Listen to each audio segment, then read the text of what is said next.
My name is Crystal White, and I am the Director of Operations for the Stop Hating Movement.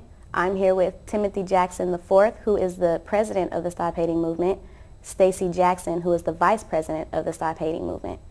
Now, Timothy, how did you get involved with the Stop Hating Movement? Well, I used to be a site supervisor at a high school, and I worked there a couple of years, and I got to see how the kids were being influenced.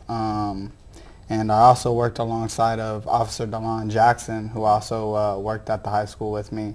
And at this time in our lives, we were really just trying to do something positive, stay God-centered, and we decided that we could put together the Bay Area Stop Hating Movement to help kids use their talents in positive ways. My experience at working at the high school, and one of the reasons I really feel dedicated to the cause, is that I just see so many promising and so much potential in the kids with their talents, and they just end up going down the wrong road, or they don't get to use their talents in a positive way, and they get caught up and you never even hear about these kids, you know, because probably something bad had happened to them. So I wanted to do this movement so kids that had a gift that wanted to go out and affect their community in a positive way could do that. Okay. And as the president, what do you do? It's funny because sometimes I really don't feel like a president because I really just love doing the movement. But I guess you could say my role as the president of the Stop Hating campaign is definitely be like the ear on the streets, you know. I was blessed to get along with a lot of the youth. I try and find out what needs they have, where they want to expand their talents in, and I try and trickle down that information to my wife and the vice president of the Stop Hating movement, and to my executive operations over here. And we really just try to tackle what the youth want to accomplish for their community and how they can go out and use their talents in a positive way.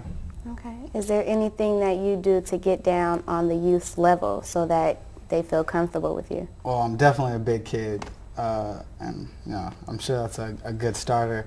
I don't know. I like to mingle. You know, one of our groups in the Stop Hating movement is the Geek Squad, and you know, they're awesome when they dance, and I try to bust out a couple moves too, here and there. But you know, that's the kind of stuff I do. I take interest in what the kids and the youth are trying to do. I think it's important when you see these kids dance. You know, definitely someone's got to see that. It's definitely notable. And other talents, we have a step team.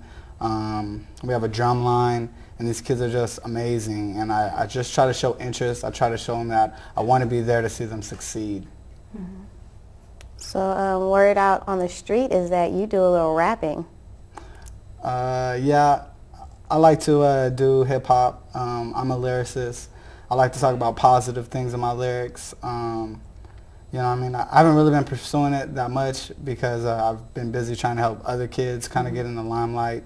But I'll have my time to settle down, and you know, I definitely want to pursue my music because I think it's something that the youth would want to hear, something that they probably need to hear.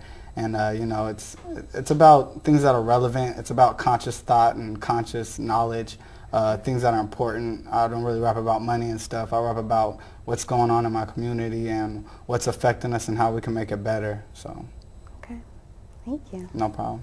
Ms. Stacy, how did you get affiliated with the Stop Hating movement? Pretty much when TJ started working at De Anza High School, I was just so pumped up. I wanted to be a part of being around with the kids. Just being around them was fun. So I started just getting involved with the kids, and then I realized that they had stories to tell. They had sad stories particularly that they had to tell, and I wanted to listen to them and find out what I could do to help. And so part of being part of the movement is I just wanted to give back to the community and give the wisdom and the knowledge that I have to somebody else.